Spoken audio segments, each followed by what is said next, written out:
గత ప్రభుత్వంలో ఈ హిందువుల పైన దాడులు కావచ్చు, హిందూ ఆలయాల పైన దాడులు కావచ్చు, విగ్రహాల ధ్వంసన కావచ్చు, వీటిపైన అనేక సార్లు లోకల్ వాళ్ళకి కావచ్చు, నాయకులకు కావచ్చు, ఎవరైతే రిప్రజెంటేషన్ ఉంటారో, దేవాదాయ శాఖ ఉంటారో వాళ్ళకి రిప్రజెంటేషన్ ఇస్తే పట్టించుకున్న పాపాన్ని గత ప్రభుత్వంలో ఎవరు తెలిసింది లేదు. ఏమన్నా అడిగినా కూడా హిందువుల పైన దాడి చేసేటువంటి దౌర్భాగ్యమైనటువంటి సిస్టమ్ గత ప్రభుత్వంలో ఉండేది. గత ప్రభుత్వంలోనే ఏర్పాటు చేసినటువంటి ఏవైతే ఈ ఆలయ నమూనాకు సంబంధించినటువంటి దేవతల మూర్తులటువంటి విగ్రహాలు ఎక్కడ ఉంచారు?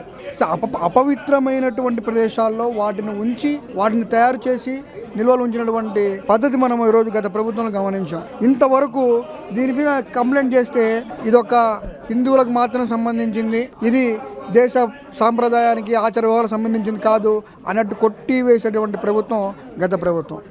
సో ఇది ఖచ్చితంగా ఈ విషయం పైన మేము గత ప్రభుత్వం పైన విమర్శలు తీసుకొస్తాము.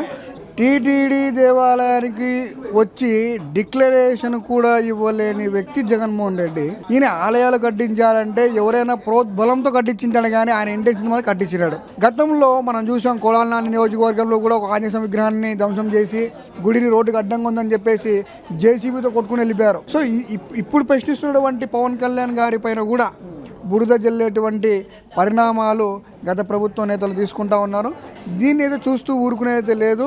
ఇంకోటి ఏంటంటే హిందువుల జోలికి కానీ, హిందువుల మనోభావాల జోలికి కానీ, హిందువుల సాంప్రదాయాల జోలికి కానీ వస్తే ఒకటే చెప్తున్నాం, దయచేసి హిందువులను హిందువులుగా ఉండనివ్వండి, హిందువులని మల్ల యోధులుగా మార్చేటువంటి ప్రయత్నాలు చేయొద్దని చెప్పేసి గత ప్రభుత్వం తెలియజేసుకుంటా ఉన్నాం.